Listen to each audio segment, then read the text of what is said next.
নমস্কার বন্ধুরা, আমি বর্তিকা। তোমরা দেখছো বর্তিকার রান্নাঘর। আজ তোমাদের তৈরি করে দেখাবো এঁচোড় মেটে।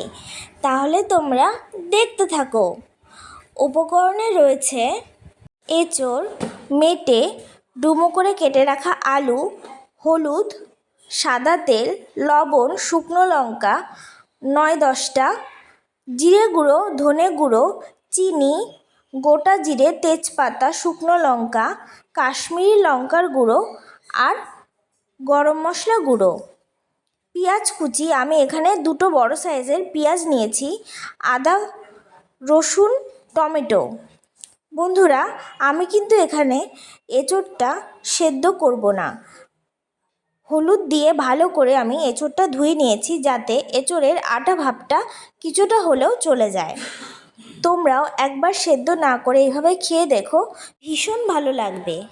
প্রথমেই শুকনো লঙ্কা, আদা মিক্সিতে পেস্ট করে নিলাম, কারণ এই দুটো একটু শক্ত হয়।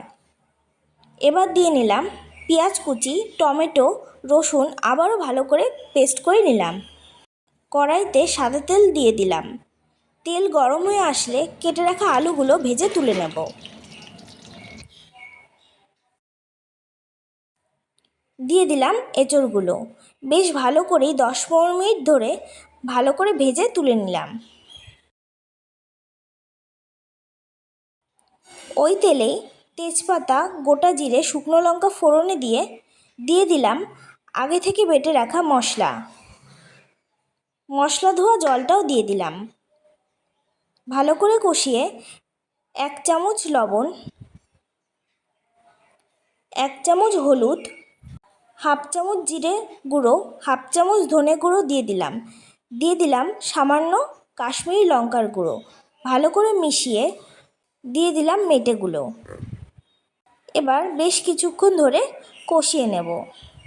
5 মিনিটের জন্য ঢাকা দিয়ে দিলাম।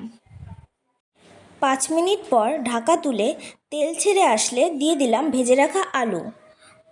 ভালো করে মিশিয়ে ভেজে রাখা এঁচোড়গুলোও দিয়ে দিলাম। এবার ভালো করে কষিয়ে নেব। ঢাকা দিয়ে দিলাম 10 মিনিটের জন্য। ঢাকা তুলে দিয়ে দেব পরিমাণ মতো গরম জল। ভালো করে মিশিয়ে আবারও 10 মিনিটের জন্য ঢাকা দিয়ে দিলাম। 10 মিনিট পরে সব ভালো মতো সেদ্ধ হয়ে গেলে দিয়ে দিলাম 1 চামচ চিনি।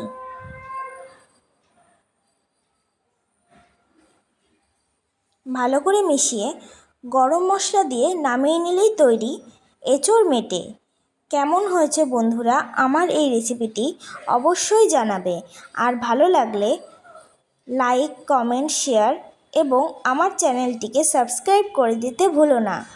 আর অবশ্যই বাড়িতে একবার ট্রাই করে আমাকে জানিও কেমন হয়েছে। আজকের মতো টাটা।